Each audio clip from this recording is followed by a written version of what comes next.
Welcome back to the channel. Welcome back to another episode of the Freshman 15 College Football Podcast with me, LP Cruz, talking college football in about 15 minutes alongside Tyler Moore. Week 5 in college football, we had a lot of furious finishes. One down in Tuscaloosa, an upset happening with Utah, and a couple quick storylines. So I know it's been a while since we got on talked about some college football, but I won't delay it too much longer. Tyler, my man, what is up, my dude? Not much. The last episode we did, we talked about big things that happened in our lives, and it looks like you had a big thing that happened in your life. You moved. I'm in a new spot now.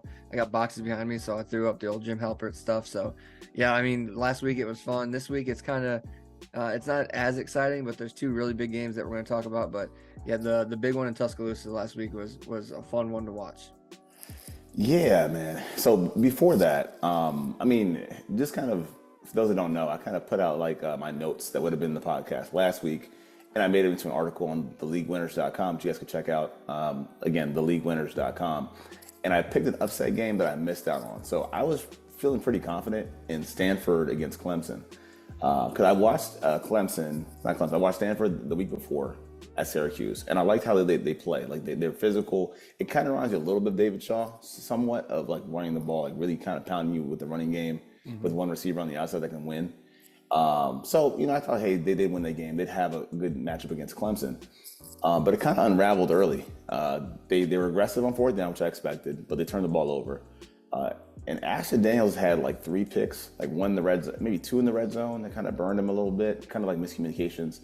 And when I went back, I checked the stats. It's kind of maddening because they ran the ball well. Like they had like 235 yards at Clemson, and yet they still lost the game because of, it was like a runaway. And when they had like mistakes in the secondary, it was like big blown coverages. So they had a deep shot to Cole Turner, kind of late in the third quarter, kind of set the game away. But again, you go back to the stats, they didn't play that bad. They actually moved the ball pretty well. And I think they're a team who will acclimate well to the ACC. Just the mistakes, man. The mistakes by Ashton Daniels kind of got away from himself, like out of the pocket, trying to be more than what he really is as a dual threat, and just burned him. So upset pick went down in flames. That was Stanford losing to Clemson at Death Valley. But we have the big game of the week last week, which is Georgia and Alabama. So walk us through it real quick. Yeah, so, I mean, what a tale of two halves. I mean, Georgia, they could not get out of their own way. Carson Beck throws 3 interceptions in that first half. Georgia's down 28-0 going into the second quarter, and you're just like, what is going on? And then, out of nowhere, Georgia starts to come back.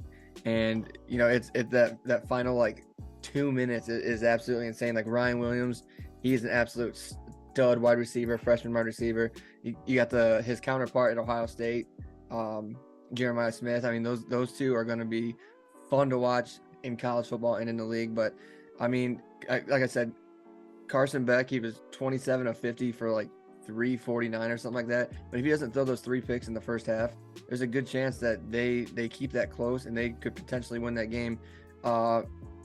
And then like down to the very last play is what it basically came down to. And Carson Beck's only 2 losses are to Alabama, and it almost looked like Georgia didn't like they weren't ready to play in that first half. And then Kirby Smart gave him a little pep talk at halftime, and it looked like a completely different team. But Kalen DeBoer, Bama's playing pretty much the same way they were, but they got a little swagger to them under Kalen DeBoer. And that's fun to see from that program that's been, buttoned up, yeah, for like the past decade and a half. And it's fun to see them, rocking a turnover chain, doing things on the sideline, running down to the end zone. But that's going to be a fun team to watch because Jalen Milroe has, like we talked about him last year, he's came into his own. But that was a really fun game to watch, especially for the SEC opener. So you bring up a small point. Is Alabama all of a sudden likable? Maybe. I mean, you still. I'm not gonna say it was the coach, but I mean, you get tired of like the constant like Alabama's here, like everyone's like, oh, Alabama jumped Texas, they're number 1, great. But I mean, they're a fun team to watch. The SEC is tough because you got Texas and Oklahoma, they're in the SEC now. Yeah. So we'll see how Georgia plays in Austin against Texas here in a few weeks. Just to see what that really turns out to be like. We could see like those 2 high-powered offenses in the SEC championship with Texas versus Alabama again. So it's really, really fun to watch. Yeah, man. And just to kind of piggyback off the game, you can kind of feel like the Georgia desperation a little bit, like early in the game, because they went for it on fourth down so many times, just trying to hang on and survive the flurry. 5 for 5. They were 5 for 5 on first down. 5 for 5 on fourth down conversions, and I think what penalty? Yeah, three for 15 on third downs. So fourth down was their money down, and if they wouldn't have made those fourth downs, it could have been a way worse. Yeah, I mean, and also props to Jalen Milroe as well. He's kind of making some steps outside as a quarterback too. I mean, not to the degree you'd like to see because I mean his sights are way beyond Alabama and stuff like that. But I mean, from the pocket, I mean he's doing pretty well, and he had, I believe, was it 374 through the air, 117 on the ground. Yes. I mean, which is a great game. I mean, a fantastic game against that defense too. Yeah. I mean, I got to give it to him. I mean, I still say like the play of the games, because he had more than one. Ryan Williams, he had a few great plays. He is that next guy, man. He is that next highly electric, polished receiver as a freshman. I'm not gonna say Julio Jones at Alabama, but just that kind of like Showtime, like I'm here type of deal. Yep. Yeah, I think it's definitely like that, man. Play of the year, game of the year, right? I mean, there's no other. So far, absolutely. Yeah, like that one takes the cake.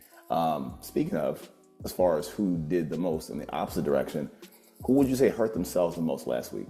I'm gonna say Ole Miss. I mean, that Kentucky team is good. They took Georgia to the line a few weeks ago. Yeah.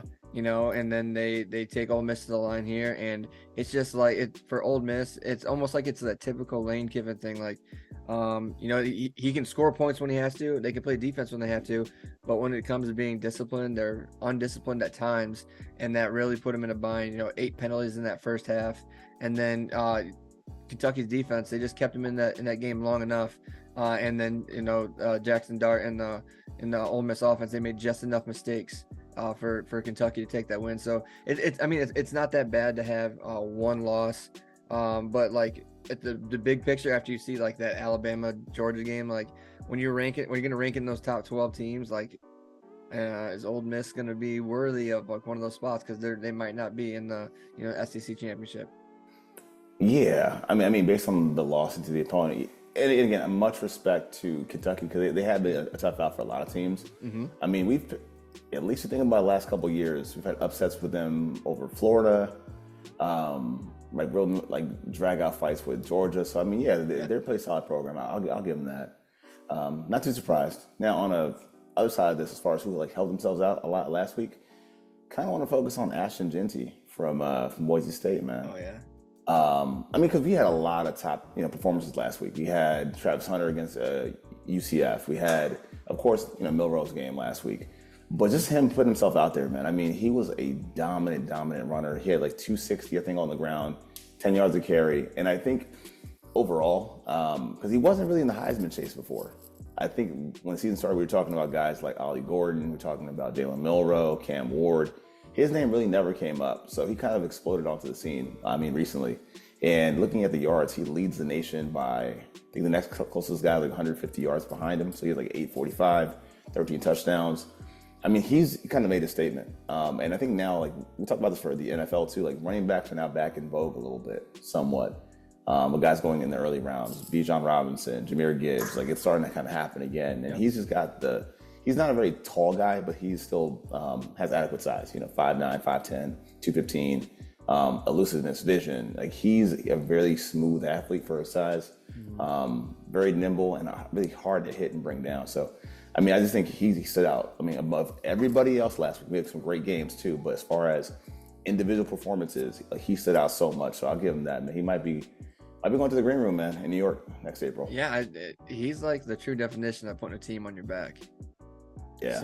So, just it's every week it's highlight reel after highlight reel, and then like as the season goes on, people are starting to pick it up, and he's showing up on every top 10 highlight reel, and it's fun to watch him, because you really don't. We see a lot of we see a lot of dual back systems now. Got Ohio State with Travion Henderson and Judkins, and you have Mullins and Edwards and Michigan, Singleton and Allen and Penn State. So you see a lot of like these dual these dual back sets, but like to see like one running back like put the team on his back, and like no matter what, it's fun to watch still. Yeah, it's a throwback, man, and it's one of like the air quotes the purest like Yeah, wet dreams to see it because I mean yeah. the bell cow, the workhorse, all that stuff that people seem to like as far as like being the guy. I mean, he carries that, and for a team still they're in the Midwestern Conference, the MAC, the M No, I think they're in the Mountain West. Mountain West. Yeah. I'm saying it wrong. The MWAC. But even still, I mean, it's still pretty impressive. So I give him his props and salute, man. Yep. Definitely, like I said, planting this flag for the Heisman. We'll see what happens, Yep. as we get closer to November. But definitely got that one.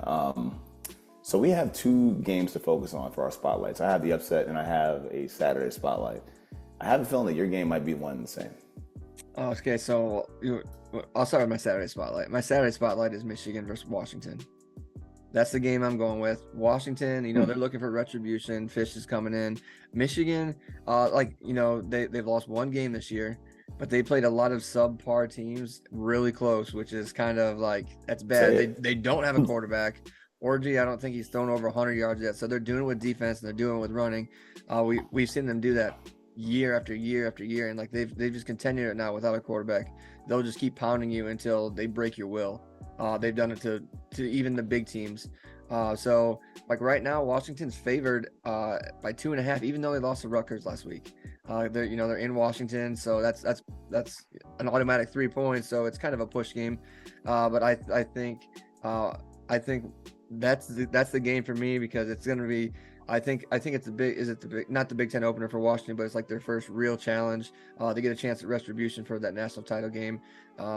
And I want to see if Michigan, like last year, they ran it 22 straight times. Let's see if they do it 23 straight times. So that's what I want to see. Yeah, man. So in my notes, so this game was actually my upset pick. Okay. So to speak. But I mean, because they still occupy the 10th spot in the rankings, and it doesn't feel real at all. Like it feels like it's on like a house of sticks. Like you don't really believe in it. And I think because against elite competition, they got waxed. Like you play against Texas, they ran you out the gym in your own stadium. Then, like you said, the last 2 weeks they've had games against Minnesota, games against USC, and I think even in the USC game they might have been helped a little bit, just a little bit. So you have 2 games that you win like really, really close at home at that. And yeah, I mean, they stopped the run. That's their calling card, stopping the run. But again, the offense is super limited, man. Like, I think on average, Orgies is averaging 59 yards passing over his last 2 games.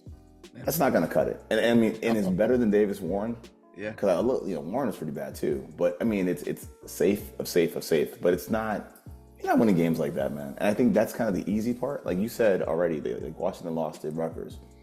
Understood. But they're still getting efficient play out of Will Howard. I mean, 10 touchdowns, no picks. So, I mean, he's not turning the ball over. That's a good thing. Will Rogers. Yeah, I say Will Howard. Will Howard, yeah. Will Rogers. Well, I'm sure that they wish they had him.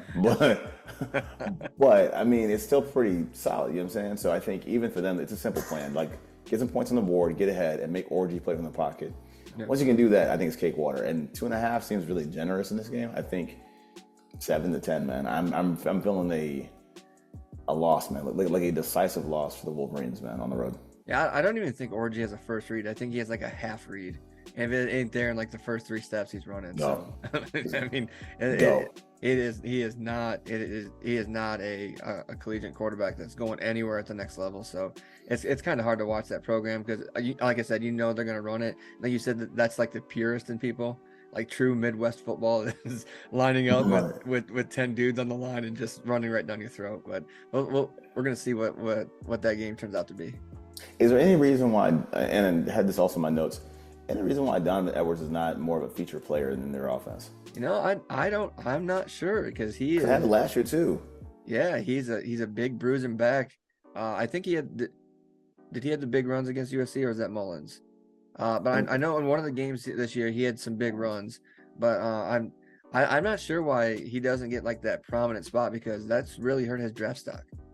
It is, and I can't figure out why. I mean, because he kind of burst on the scene, I believe, back in the Big Ten title game. I want to say against. No, it was the game against Ohio State that year where he ripped off like those 270-yarders, like back to back. Right. I mean, again, I'm not really sure why he's not getting more of a prominent role. I think he's kind of earned it, skills on the wall, but Yeah. who knows? So that was my upset pick. Now for my spotlight, tell you what, let's go. Yeah, let's go with the spotlight first. We'll get to the upset pick. So for me, my spotlight game was actually Missouri and A&M. Is that you too? No, that was not. Nope. Okay. So this game has drama going on with it. I don't know if you've heard the news though, but so Mike Elko is saying that basically he's trying to avoid a controversy at quarterback. We know Wigman's not holding it down. We've seen it already. He's hurt, but we know he's not holding it down. So enter Marcel Reese, a freshman, and it's not like an orgy thing, but it's sort of like he's holding it down, but he's holding it down by a thread. Okay. And Elko's trying to avoid a whole like controversy because they just want to win. Obviously, it's College Station. It's pressure to win at A&M. Mm-hmm. So he's saying that the guy's going to be a game time decision. But the game plan's going to be very, very conservative either way, I think. Like what they've kind of found out is, look, we need to run the ball with Le'Veon Moss, let him handle the rock force, handle the major work. Why the game's kind of intriguing for me is because also, I had showered praise on Brady Cook. Mm-hmm. And he's been very, very mid this season, man. Like really mid, like uneven games. I think last week against Vandy, he had like a QBR of 46. But it's two highly ranked teams. Again, I talk about who's real, who's fake.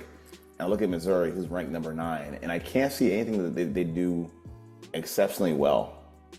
Not on defense, not on offense, not explosive on offense. They're not really great on defense, not like a lot of pressure or sacks.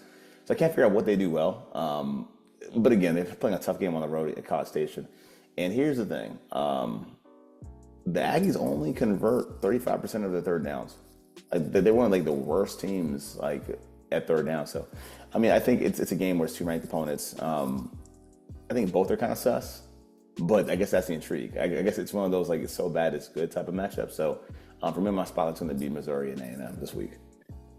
So, this was a tough one for me for the upset pick, but I'm gonna take the Minnesota Golden Gophers to beat USC. I had it, but I couldn't do it. I had it though. Oh, so the thing is like USC, they played Michigan tough.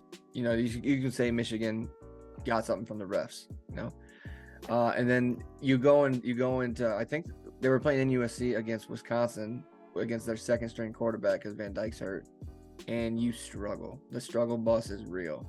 And then now you're playing against Minnesota. Are they in Minnesota?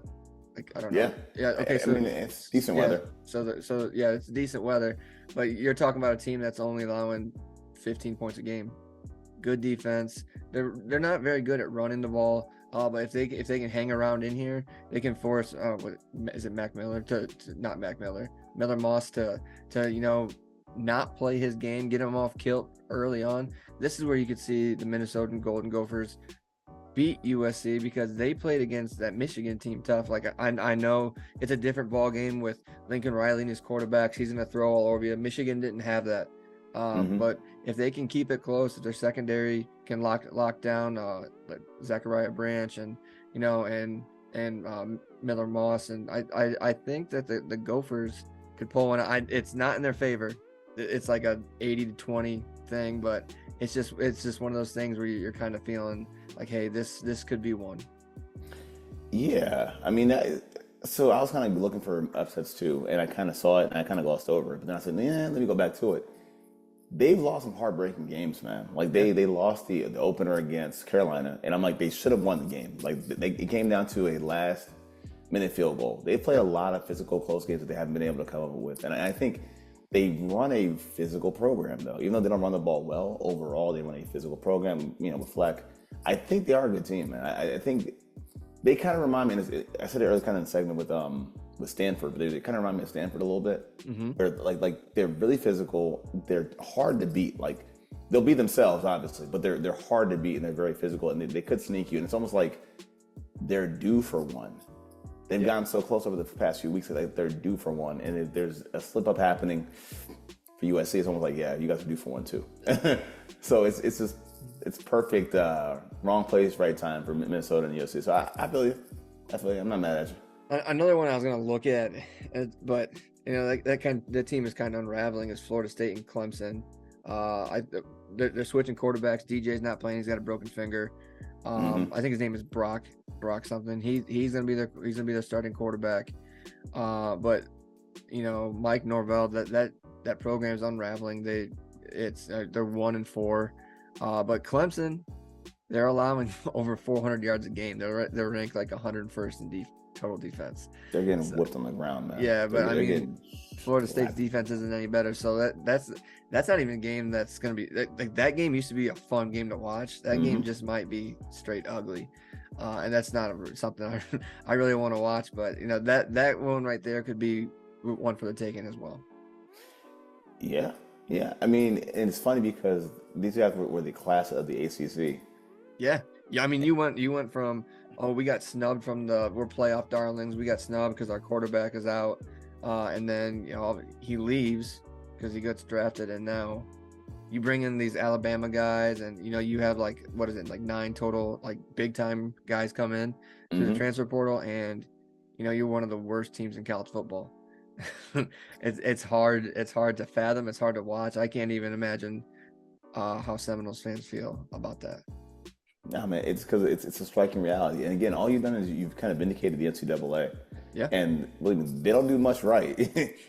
And they're not the beacon of like honor at all. But they vindicated, what they said. And they actually hate to say it, but you almost validate your process. I mean, now it's kind of null and void because you're going to a 12-team playoff anyway. But even still, I mean, that's tough. And it's hard to kind of recover. And yeah, like you said, it's going to be hard for the program to recover. Like, what does Mike Norvell say to his guys going into next year? And I mean, every year is a different challenge, obviously, but a lot of disappointment for the guys that are there, the seniors, the juniors, upperclassmen. It's a major disappointment, man. Man, but again, I could see upset. It's almost like, how long does Norvell get to hang on to last year's shining spotlight of the undefeated season? Like, how long does he get to hang on to that before they're like, because it's not looking good. You could always hang it on the quarterback, my opinion. Yeah, but he's not playing anymore. He's out. I mean, he's not. But again, he at 1-4. Right. At 1-4, I mean, you can kind of put on the quarterback. I think. Yeah, I think you can say that. Yeah, you go from Jordan Travis, one of the most electrifying quarterbacks in college football last year, to DJ.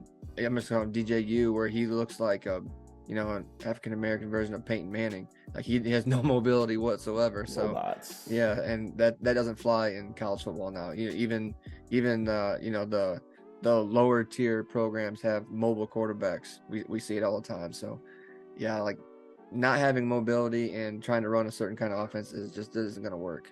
And no aggressiveness either. Like, he looks shackled. Yep. He looks cooked. Like, there's no aggressiveness in trying to push the ball down the field. Like, he is. We've called that since season 1 of the show. Oh yeah, we've been on that guy's back. But again, man, I mean, it's so much going on. But there's a lot of quarterback controversies too. We didn't even talk about a situation with the guy over at UNLV. Oh yeah, I seen the sign where they put like UNLV, not UNILV. What's his name? Snucker or something like that. Yeah. Snucker, yeah. Yeah, it's crazy. But I mean, again, I've seen it posted online a couple times, but there's no regulation for these things. Yeah. And I think you kind of, and to be fair, even when it was being done illegally under the table, so to speak, it never was regulated then either. So now that it's made known, everyone's aware of it. Yeah, I mean, it's a free for all, and it's kind of going back to highest bidder. But again, what's really changed, right? I mean, the rich become richer, so that's not anything different. It's just, we know what it is. I think we've been able to pull the curtain back and see things for what they are. Yeah, and that's pretty much it, man. Yep. Yeah, like you said, those big schools, they were already using boosters, but now they have to like open up the floodgates. Like, here's Ohio State paid $20 million for their team this year. I mean, that's the thing before the season. Ohio State paid for $20 million. Like, Alabama's been doing that for a decade, just no one knew about it. Exactly. Nick Saban even said it on the College Game Day. So it's just like, yeah, man, it's like payroll for baseball teams. So like, yeah, hey, that's exactly right. I mean, so yeah, I mean, it's what it is, man. But I mean, I would hope to see that somehow kind of get evened out. I mean, you want parity in college football, but again, it comes back to, and we talked about it before, it's systems, right? It's talent. It's just a combination of those things. So, I mean, always a new adventure. But that said, man, any last thoughts? No, man. I think this week's kind of light. It's kind of hard to pick a couple games for this one. I'm excited to really get into like the conference play when it's gonna start to get really good here pretty soon. Okay, Yeah, I know, because man. next week is the big week. Ohio State, Oregon, Texas, Oklahoma. October 12th is the big week, and I have a wedding, so. Congrats, man. No, it's not my wedding. No. I got no. one I got to go to, but I'm gonna be like Oh, I know. YouTube TV. You need to get the glasses, man. The smart glasses. The in Meta football glasses, games. yeah, Ray-Ban glasses. Speaking of which, man, at some point we need to go over these undefeated teams of who's left and who's real, who's fake. Yeah, But we'll say that for another day. yeah, we'll put that on the docket for next week. Hey, you already know it, man. All right, guys. So for myself, LP Cruz, and my guy Tyler Moore, this has been the College Football Freshman 15 podcast. Peace. Peace.